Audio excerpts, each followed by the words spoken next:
Le Bitcoin continue de travailler cette zone de résistance entre les 30 628 $ et les 31 000 $. Mais attention, restez bien avec moi jusqu'au bout de cette émission parce que je vais vous montrer que le Bitcoin manque de souffle et que potentiellement nous n'allons pas réussir à casser cette zone de résistance. Et je vais surtout vous expliquer qu'est-ce que cela va avoir comme impact sur le marché crypto-monnaie. Est-ce que les altcoins vont chuter? Est-ce qu'au contraire, ils vont grimper? Eh bien, c'est ce qu'on va voir ensemble dans cette émission. On va voir ensemble le Bitcoin, on va passer Ethereum, le crypto total, on ira voir la Bitcoin dominance. Et en tout dernier, évidemment, on ira voir ensemble le dollar. Alors les amis, si le menu vous plaît, restez bien avec moi jusqu'au bout de cette émission parce que c'est ce qu'on va aller voir tout de suite. Even when you feel low, you can still go. Even when you feel slow, you can still go. Even when there's no hope, you can still go. I never answer to no, man, I still go. Go, go, go, go, go, go, go, go, go, go, go, go, yo, go, go, go. Hello à toute la team Logique, ravi de vous retrouver dans cette nouvelle analyse du marché crypto-monnaie. On est aujourd'hui le jeudi 6 juillet 2023 et il est actuellement 9h30 à l'heure à laquelle je tourne cette émission. Alors comme vous l'avez vu en introduction d'émission, le Bitcoin est toujours en train de travailler sa zone de résistance entre les 30 600 et 31 000 $.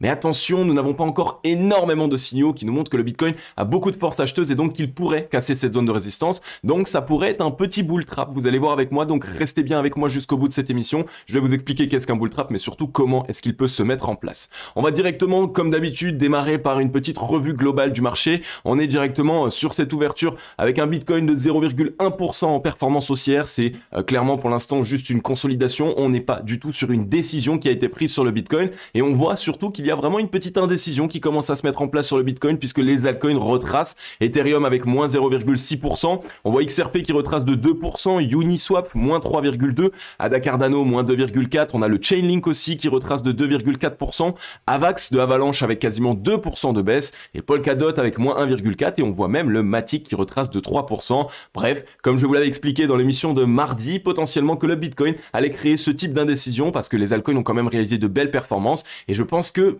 la correction n'est potentiellement pas terminée, donc on pourrait voir des altcoins encore chuter légèrement, et ce qui pourrait nous offrir une des dernières meilleures opportunités pour rentrer sur les altcoins. Donc clairement, s'il y a bien un moment où vous devez regarder l'émission jusqu'au bout, c'est bien maintenant parce qu'il va y avoir de très belles opportunités. On va pouvoir aller sur le Scalpex Index, mais juste avant les amis, comme vous le savez, la chaîne YouTube est en train de se développer de la meilleure des manières, donc clairement, je voulais vous prendre une petite minute pour vous remercier tous et toutes les nouvelles personnes qui nous ont rejoints, les amis. On est 15 700 membres, ça fait vraiment super plaisir. Merci à toutes les personnes qui sont là au quotidien et qui partagent de la force avec un like, un commentaire. Merci à toutes les personnes aussi qui pensaient à tout simplement cliquer sur le petit bouton s'abonner et à activer la cloche. C'est totalement gratuit, mais surtout, comme vous le savez, je fais ces émissions pour vous aider. J'essaye clairement de vous permettre de comprendre qu'est-ce qu'il se passe sur le Bitcoin, sur le marché crypto-monnaie, afin que vous puissiez gérer votre propre investissement, mais surtout aussi comprendre qu'est-ce qu'il pourrait se passer pour faire en sorte de ne pas vous prendre soit de plein fouet une énorme correction, ou alors tout simplement de complètement rater le train. Donc c'est tout à fait gratuit les amis, ces vidéos c'est pour vous. Je vous fais tous les jours, hein, vous le voyez ici, 25-30 minutes d'émission pour clairement faire en sorte que vous sachiez qu'est-ce qu'il se passe. Et je vous rappelle une chose les amis, quand on investit sur le marché crypto-monnaie, à un moment donné, il faut quand même savoir ce qu'on fait. Et il y a beaucoup de personnes qui ne savent pas réellement ce qu'ils font, qui n'arrivent pas à analyser les graphiques, qui ne comprennent pas comment est-ce que on peut essayer de voir les tendances qui se dessinent sur le marché crypto. Donc je vous fais ça tout à fait pour vous les amis. Donc clairement, ça peut être un énorme plus pour vous et ça peut surtout vous permettre de saisir un maximum d'opportunités. Donc n'hésitez pas, hein, abonnez-vous, activez la cloche, rejoignez la grande team Logique, on est 15 700 abonnés. Et donc si les amis, je vous vois vraiment motivés et un certain nombre à nous rejoindre, je vais vous faire un très gros cadeau d'ici peu. Donc n'hésitez pas, rejoignez-nous et ça fait vraiment super plaisir.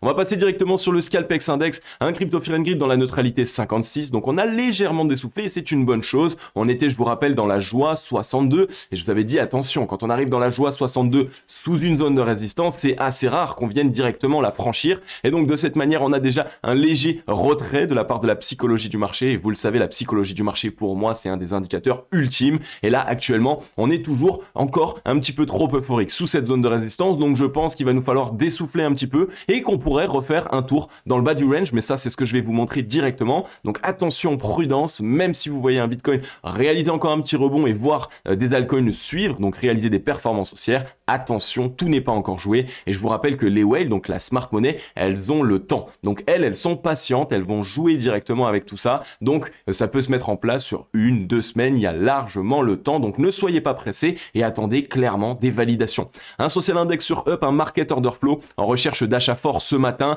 Alors qu'est-ce qu'il s'est passé? Eh bien, par rapport à l'émission précédente, on est clairement allé faire exactement ce que je vous avais dit, c'est-à-dire ici ce petit rebond en W pour aller chercher les liquidités, tout simplement ici des shorts qui s'étaient positionnés, puisque avec cette énorme mèche, on était allé chercher tous les longs qui étaient présents sous le range, donc ici on est allé directement s'attaquer aux shorts. Et dès lors qu'on est venu faire cette petite prise de liquidité, ici au 31 409 $, eh bien on a tout de suite mis en place ici du M-Top, donc du M-Top vous savez, c'est directement ici une structure de retournement baissière à court terme, on est ici seulement 4 heures. Donc ici, on est revenu chercher les liquidités longues. Attention maintenant, comme vous le voyez, on est déjà en train de trouver un certain rebond, mais je ne pense clairement pas que nous allons réussir à directement ici recasser cette zone de résistance. Et à la limite, si on devait le faire, mais ça je vais vous le montrer en graphique en daily, eh bien c'est directement ici une petite fausse cassure pour potentiellement faire une réintégration. Je vous en ai parlé, la psychologie du marché est déjà un petit peu trop euphorique pour casser cette zone de résistance, mais surtout les acheteurs manquent de souffle, il leur manque un petit peu de force. Donc si on voulait une vraie sur scène, il faudrait attendre et je ne pense pas clairement que le Bitcoin soit déjà dans la bonne disposition pour le faire, surtout que ici, cette petite mèche, elle est juste revenue chercher ici les petites liquidités qui se trouvaient ici, mais on n'est pas venu sous la mèche précédente et on n'est pas venu non plus dans le bas du range, puisque je vous rappelle qu'on est ici sur le Bitcoin dans un range avec la zone de support, donc le bas de range en 29 927, on a une zone intermédiaire au 31 015 et on a la borne de résistance au 31 639 $. Donc clairement, les 369 $, excusez-moi. Donc clairement, les amis, ici pour l'instant, je nous verrais faire ce petit rebond qui serait potentiellement un bull trap pour piéger les acheteurs et donc ça mettrait en place ici un certain nombre de zones de liquidation pour liquider ces personnes longues qui rentreraient sur le marché et finalement on reviendrait tout simplement chercher le bas du range, ça créerait de la peur, ça créerait du flou, beaucoup de personnes capituleront par la même occasion et en plus de ça, ça permettrait au whale ici de récupérer toutes les liquidités du bas de range. Donc ne vous faites pas avoir si vous voyez aujourd'hui le Bitcoin comme il est déjà en train de le faire actuellement, trouver un petit rebond et essayer de repasser au-dessus des 31 000, cela ne veut rien dire à aucun moment, cela veut dire que nous avons une confirmation de cassure de la zone, absolument pas, et surtout même si on vient juste faire une sortie aux 31 800 $ environ, ce serait potentiellement une grosse prise de liquidité short avant une correction, donc attention, ça ce serait même un mauvais signal puisque ce type de mouvement là ici de repasser au-dessus puis partir à la baisse, ça montrerait tout simplement que les whales avaient besoin de liquidité à aller chercher pour pouvoir shorter le marché. Donc ça peut être un peu complexe si tout le monde ne comprend pas ça, ce n'est pas grave, mais pour les personnes qui comprennent, vous le savez, ce serait un très mauvais signal puisque ça montrerait quand même que les whales cherchent des liquidités afin de pouvoir tout simplement shorter et donc permettre ici au Bitcoin de venir trouver une résolution baissière et aller chercher entre les 30 000 et les 29 778 $. Je vous en ai parlé dans l'émission de mardi par la même occasion. On pourrait passer sous les 30 000 $ pour créer une petite frayeur pour que tout le monde se dise « Oh là là, vite, sortez du marché !» Donc on fait la petite frayeur et finalement, boum, on repart de l'autre côté. Donc attention les amis, quand on est dans un range, c'est le pire moment pour essayer clairement de prendre une décision. N'essayez pas de long, n'essayez pas de short. Attendez qu'il se passe clairement des indications et surtout qu'on ait des validations parce que on pourrait aller chercher toutes les liquidités au-dessus, puis ensuite on repart à la baisse, on fait même un petit piège baissier, puis on réintègre. Donc clairement, dans les ranges, la smart money aime bien jouer et elle aime bien récupérer toutes les liquidités. Donc pour l'instant, il ne se passe rien de plus. Ne vous faites juste pas avoir par ce potentiel bull trap qui pourrait avoir lieu sur cette journée. On va aller maintenant sur le Bitcoin en daily. C'est un petit peu là où on va avoir plus d'indications. Comme vous le voyez pour l'instant, on est clairement ici sur un transfert de liquidité qui est en train de se faire sur cette zone. C'est pas le meilleur des signaux puisqu'on est en pleine zone de résistance et le fait de voir autant de mèches qui sont vendeuses. Ici, on a quand même une grosse pression vendeuse qui est en train de se mettre en place. On a évidemment aussi des acheteurs puisqu'on voit des mèches ici qui sont directement rachetées. Donc clairement ici il y a un transfert de liquidité qui est en train d'être fait. Maintenant la chose qu'il va falloir qu'on voit ensemble, c'est dans quel sens est-ce que ce transfert de liquidité se fait. Est-ce que ce sont les whales qui transfèrent leur liquidité vers les retail qui sont en train d'acheter bêtement, ou est-ce que c'est l'inverse, c'est plutôt les retail qui sont en train de vendre cette zone de résistance parce que ça leur a permis peut-être d'avoir un point de sortie et c'est directement les whales qui rachètent. Et ça il va falloir qu'on le voit ensemble, mais comme vous le savez clairement par rapport à toutes les indications que je vous dis depuis le début de cette émission, je pense qu'on est plutôt ici sur des whales qui vendent et qui sont en train de vendre tout simplement au retail. On est au-dessus des 30 000 $, beaucoup de personnes sont en train de s'affoler et pensent évidemment que la reprise est maintenant tout de suite, donc clairement on pourrait avoir Une petite vente qui est en train de se faire ici, juste pour tout simplement recréer un petit peu de flou, un petit peu de panique. Hein. Là, ici, comme on le voit en daily, on est toujours dans cette énorme range. Donc la zone de résistance en daily est en 31 000 $ jusqu'aux 30 627 $. On a ici une zone intermédiaire entre les 29 308 et les 28 868 $. Et attention, on a le bas de range entre les 26 973 et les 26 533 $.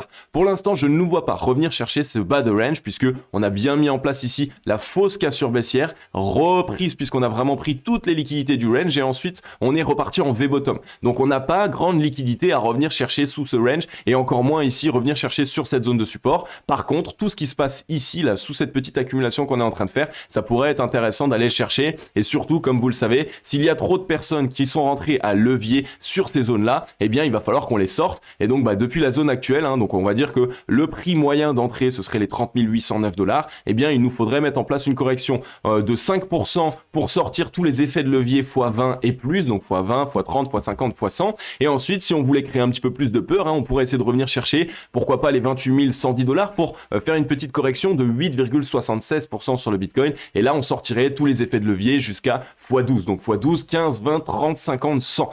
Clairement, il y a la possibilité que la smart money commence à voir trop de personnes être euphoriques, mettre du levier, que ce soit sur les altcoins, sur le Bitcoin. Donc, il y a la possibilité qu'on ait la nécessité tout simplement de faire une petite fausse cassure et finalement juste revenir chercher les liquidités. Surtout liquider un petit peu tous les longs ici qui sont positionnés sur cette zone, les faire capituler pour récupérer des liquidités. Et ça permettrait au whale d'avoir, attendez, je vais juste le remettre bien droit, voilà, d'avoir les liquidités nécessaires pour pouvoir relancer le cours et cette fois-ci bien casser cette zone de résistance. Donc ce serait un petit fake, on piège des acheteurs, on revient réintégrer et ensuite ici, c'est directement la possibilité au whale d'avoir un maximum de liquidité pour renvoyer le cours et donc cette fois-ci potentiellement essayer de casser cette zone de résistance des 31 000 $.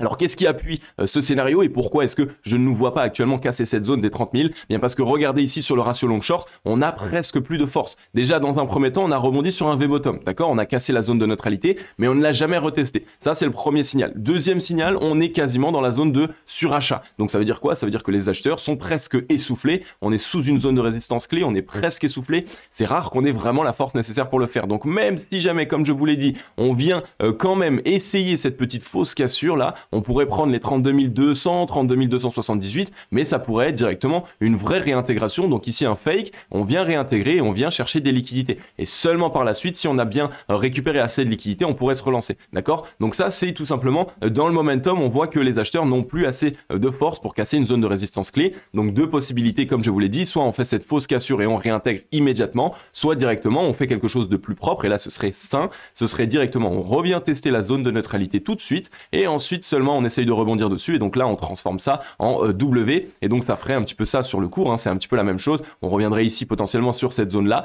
et ensuite on trouverait le rebond et donc là on aurait transformé ce V-bottom de reprise en un double bottom et là à ce moment là on pourrait essayer clairement de s'affranchir de cette zone de résistance. Donc là le ratio long short pour l'instant nous partage cette indication, sur le RSI c'est la même chose, hein, je vous l'ai montré dans l'émission de mardi par la même occasion, on avait eu ici cette reprise de la zone de neutralité mais on est sur un retest, deux retests, trois retests de la zone des 70 de RSI, donc la zone de surachat. Donc clairement on est en train de voir que les acheteurs sont en train de s'essouffler, il y a quand même ici de la vente qui est en train de se faire, hein, puisque sur les trois tops ici précédents on est clairement sur une divergence baissière alors que ici sur le cours on est en train de monter de plus en plus et ça généralement c'est souvent la possibilité de faire un fake, donc la petite sortie boum et ensuite on repart, donc ça ferait ça, reteste à nouveau des 70 et on vient chercher les 50, d'accord? Donc clairement pour l'instant pas mal d'indications qui nous montrent qu'on n'est pas sorti d'affaire encore et que le Bitcoin n'est pas encore prêt pour venir s'affranchir de cette zone de résistance et d'ailleurs ce serait propre, hein, si on fait ça, boum on revient sur les 50, ça nous permettrait ici d'avoir clairement le V-bottom, la transformation et ensuite là d'envoyer le vrai mouvement qui nous permet d'aller dans la zone de surachat parce qu'on a récupéré la force acheteuse, d'accord? Donc attention à ce petit retest des 50 qui pourrait avoir lieu,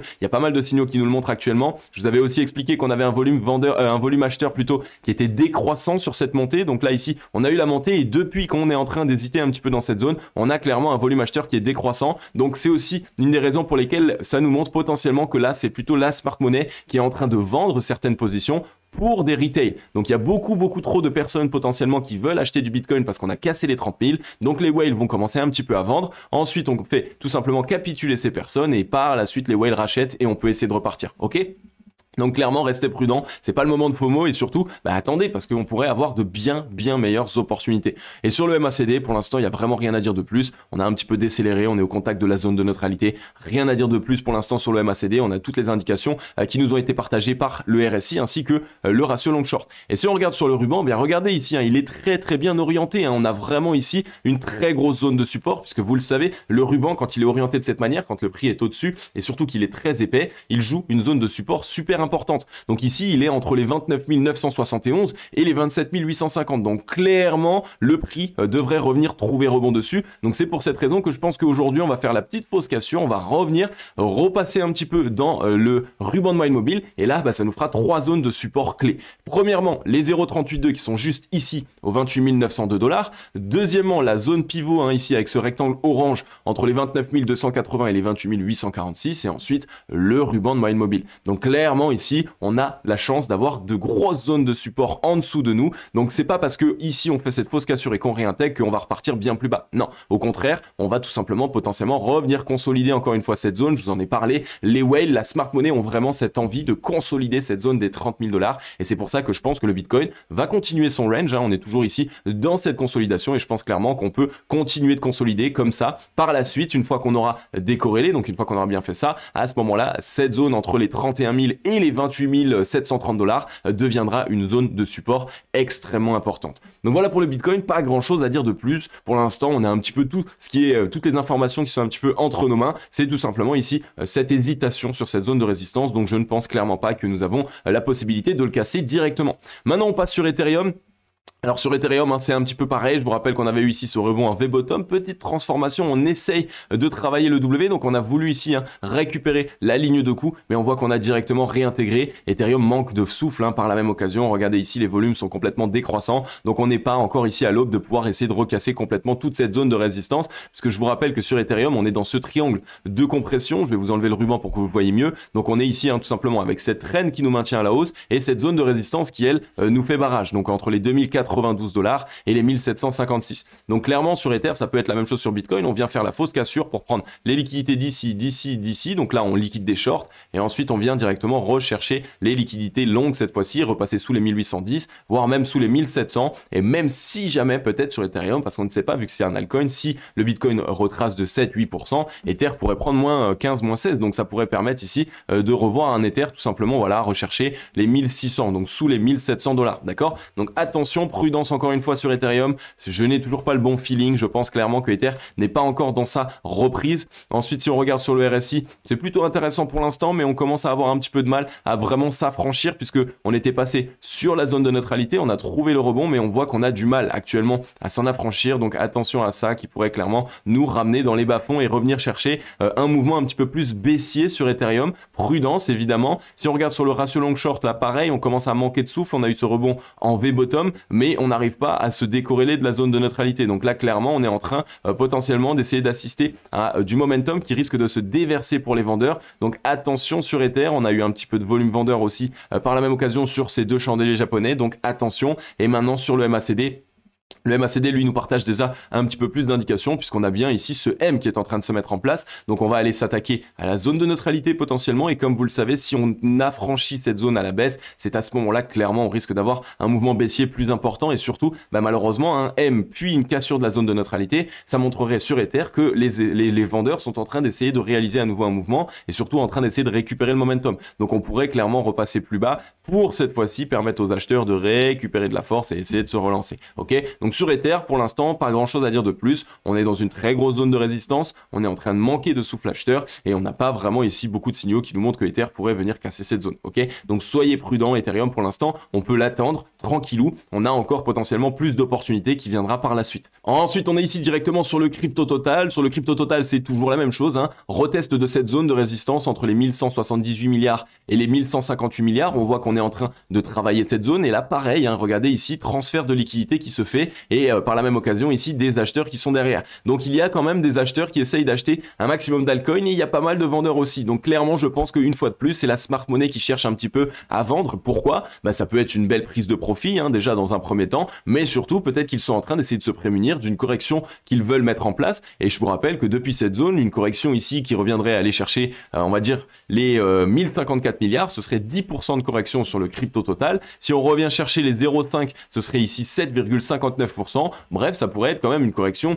assez conséquente. Donc ça pourrait être ici l'opportunité pour les investisseurs qui ne sont pas rentrés sur le marché d'avoir clairement des meilleurs prix d'entrée, mais surtout l'opportunité pour la smart money de pouvoir prendre leur profit ici, à attendre que la correction se fasse et ensuite ils rachètent ici. Et là, clairement, ils ont la possibilité d'avoir à nouveau des très bons prix. Ok, donc soyez prudents par rapport à ça, puisque là, si on le voit sur le ratio long short, c'est un petit peu pareil. C'est pas extrêmement propre. On est sur un gros V-bottom. Il n'y a pas eu de transformation ici, de retest de la zone de neutralité. Donc pour l'instant, ce n'est pas sain. C'est vraiment pour cette raison, une fois de plus, que je vous dis que là, ici, on a de fortes probabilités que le crypto total commence d'abord à retracer légèrement. En plus, on est dans une grosse zone de résistance entre les 1215 milliards et les 1136. On les avait travaillé ici une fois, deux fois, trois fois, quatre fois. On est sur la 5e fois et même dans le passé, c'était une très grosse zone de support. Donc clairement, actuellement, on a pas mal de signaux qui nous montrent tout simplement que le crypto total est en train de s'essouffler légèrement dans sa zone de résistance. Donc il peut y avoir deux possibilités. On peut soit faire une grosse consolidation assez longue, soit directement on retrace légèrement et ensuite on permet aux acheteurs d'essayer de se relancer. D'accord? Donc pour l'instant, de toute façon, les acheteurs s'essoufflent. Il nous faut pouvoir récupérer de la force. Sur le MACD, pour l'instant, c'est un petit M qui se met en place. On va retester la zone de neutralité et on verra un petit peu ce qui va se passer sur cette zone de neutralité. Comme vous le savez, si on la tient et qu'on rebondit, ça peut être un bon signal. Ça peut nous permettre clairement d'avoir une belle consolidation et donc pour l'instant tout simplement d'avoir des altcoins qui ne chutent pas. Par contre, si on repasse en dessous, ça peut être directement ici l'indication qui nous montre qu'on est en train légèrement de retracer sur cet actif. Ok, donc directement le crypto total, c'est la capitalisation totale du marché crypto-monnaie. Donc ça veut tout simplement dire que c'est un petit peu l'indicateur ultime pour nous montrer tout ce que le marché crypto pourrait faire. Donc si ici on parle de 10% de correction sur le crypto total, bah c'est un petit peu l'éventualité qu'il pourrait y avoir en termes de performance sur la majeure partie de vos altcoins et même sur la majeure partie des altcoins en général. Donc là ici pareil, on est sur un M qui est en train de se dessiner juste au-dessus des 50 et sous les 70. Donc on est en train de s'essouffler. Donc là on pourrait être sur un triple top, un divergent baissier et ensuite essayer de repasser soit tester les 50, soit faire une petite frayeur en dessous. Comme je vous l'ai dit tout à l'heure au début d'émission dans le Scalpex Index, on a clairement une psychologie du marché qui est re-rentrée un petit peu dans la joie. Donc le simple fait de faire ça, ici, ça pourrait être clairement la possibilité de remettre le marché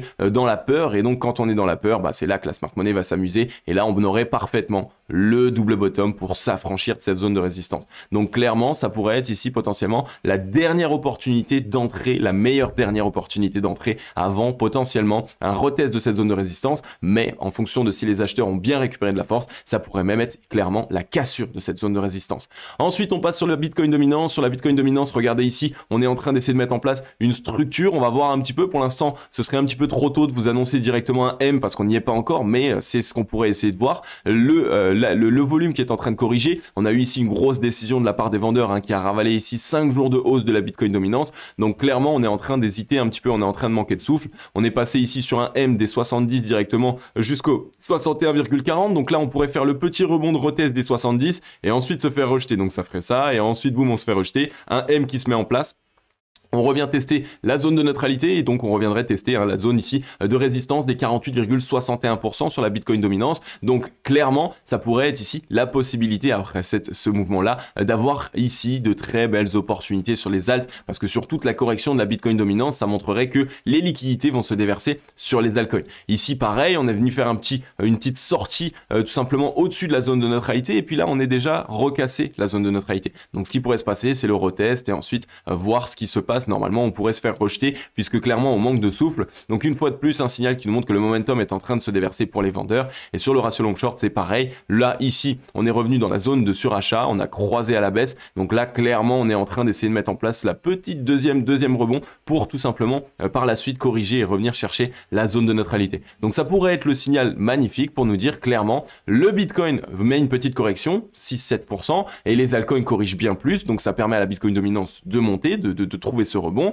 Et ensuite, donc on transforme ça en M. Et ensuite, d'ici, allez, une semaine, fin de semaine peut-être, semaine prochaine, on pourrait voir directement la correction. Et donc ici, ce serait l'opportunité parfaite pour essayer d'entrer sur les altcoins, parce que si on corrige, ça montrerait que le Bitcoin va rester dans son range et donc que les liquidités vont se déverser sur les altcoins. Ok, donc clairement, on a pas mal de signaux qui nous montrent et qui valident, qui concordent actuellement avec toutes les indications que je vous partage depuis le début de cette émission et surtout avec tout simplement le scénario que je vous partage. Ici, on est sur le dollar hein, toujours dans cette hésitation. Je vous en ai parlé mardi pour vous dire qu'on allait potentiellement hésiter dans cette zone de résistance entre les 103,66 points et les 102,96 points. Pour l'instant, rien à dire de plus. On est toujours sur quelque chose qui est plutôt baissier. On est revenu tester cette zone de support qui est en train de tenir en tant que support. Donc attention, mais pour ma part, je pense qu'on est ici plutôt en train de venir tout simplement dans ce petit rebond pour aller dans la zone de rechargement vendeuse, ici hein, entre les 104,10 points et les 103,61 points. Et une fois qu'on sera de retour dessus, on risque de corriger. Et là, on aura le grand M qui se mettra en place, le dollar qui pourra corriger. Et donc, clairement, on pourra voir un Bitcoin commencer enfin à essayer de trouver une résolution et ensuite potentiellement même plus les altcoins. Comme vous le voyez, ce serait ici une journée, 2 journées, 3 journées. Donc sur cette fin de semaine, on aurait un dollar qui monte et évidemment, ça permettrait ici tout simplement au Bitcoin de corriger. Et ensuite, une fois qu'on aura fait ça, potentiellement ouvrir la semaine prochaine sur un mouvement baissier, clairement. Donc ça pourrait être parfait en termes de scénario. Aujourd'hui, demain et ce week-end, on corrige sur le Bitcoin et sur les altcoins et même potentiellement que ce serait ce week-end qu'on aurait l'opportunité d'acheter. Donc clairement, les amis, il faut essayer de surveiller tout ça. Pour l'instant, le dollar n'a pas de vrais signaux de force acheteuse. On est ici plutôt orienté en train d'essayer de retester la zone de neutralité. Je nous verrai bien faire cette petite fausse cassure haussière et ensuite on croise pour clairement aller envoyer le mouvement entier. Ça permettrait tout simplement aux vendeurs sur le dollar de récupérer à nouveau de la force. Donc là, ici, on hésite et boum, on se fait complètement rejeter. Ok, donc voilà, sur le dollar, pareil, il concorde un petit peu avec notre scénario. Une fois de plus, c'est un scénario, les amis. Il va falloir attendre des vraies validations. Mais en tout cas, avec toutes les indications qui sont en train de valider ce scénario, je pense clairement que c'est ce qui pourrait se mettre en place. Une fois de plus, je ne suis pas conseiller financier, mais à vous tout simplement d'essayer de voir ce que vous pouvez faire sur votre portefeuille pour éviter de vous faire défoncer. Ok la Team Logic, j'en ai terminé avec cette émission. Comme d'habitude, j'espère qu'elle vous aura plu un maximum. J'espère surtout qu'elle vous aura permis de bien comprendre ce qu'il se passe sur le marché crypto-monnaie. Clairement, on est à l'aube ici potentiellement d'une très belle opportunité sur les alts. Et comme je vous l'ai dit, des opportunités sur les alts, on ne va plus en avoir des centaines et des milliers. Parce que les corrections qu'on a connues sur les altcoins sont déjà juste monstrueuses. On est dans des zones de prix qui sont juste extrêmement intéressantes. Donc si on assiste à ce dip, pour ma part, ça va être le dernier moment où je vais mettre tout le reste de mon capital et je serai 100% in dans le marché crypto-monnaie. Donc à vous de faire ce que vous voulez. Vous le savez, j'ai mis déjà 60% de mon bag sur la correction de 20-25% des alts qu'on a connu en 5-15 minutes là. C'était un petit peu la FUD de Robinhood qui va vendre ses altcoins, de Celsius qui va aussi vendre ses altcoins pour acheter des bitcoins et des ethers. Donc bref, tout simplement, c'était un petit peu ici un buy the rumor et sell the news. Donc clairement, on a eu ce dip, j'ai racheté directement 60%. Ça a été pour l'instant une très belle opportunité. On est à quoi? 50, 60, 70% de hausse déjà sur le portefeuille. C'est génial. Et j'attends ce petit dip supplémentaire pour mettre tout le reste de mon capital. Donc voilà les amis, en tout cas vous avez tout ce qu'il vous faut entre les mains, le plan d'action est là, à vous de surveiller un petit peu ce qui se passe, d'attendre peut-être des validations par la même occasion, mais en tout cas on a pas mal de signaux qui concordent et donc actuellement clairement je suis juste bullish sur ce signal là, donc j'attends cette petite dip baissier et ensuite je pense qu'on va être enfin dans cette belle reprise du marché crypto-monnaie. Donc voilà les amis, en tout cas j'en ai terminé avec cette émission, comme d'habitude je vous l'ai dit, j'espère vraiment qu'elle vous aura aidé sur le marché crypto et comme vous le savez on se dit à lundi dans la prochaine émission et peut-être à ce week-end si j'ai le temps de vous faire un live. Et comme d'habitude les amis, c'était Crypto Logic. Je vais vous souhaiter à tous et à toutes une agréable journée ou une agréable soirée. Ciao.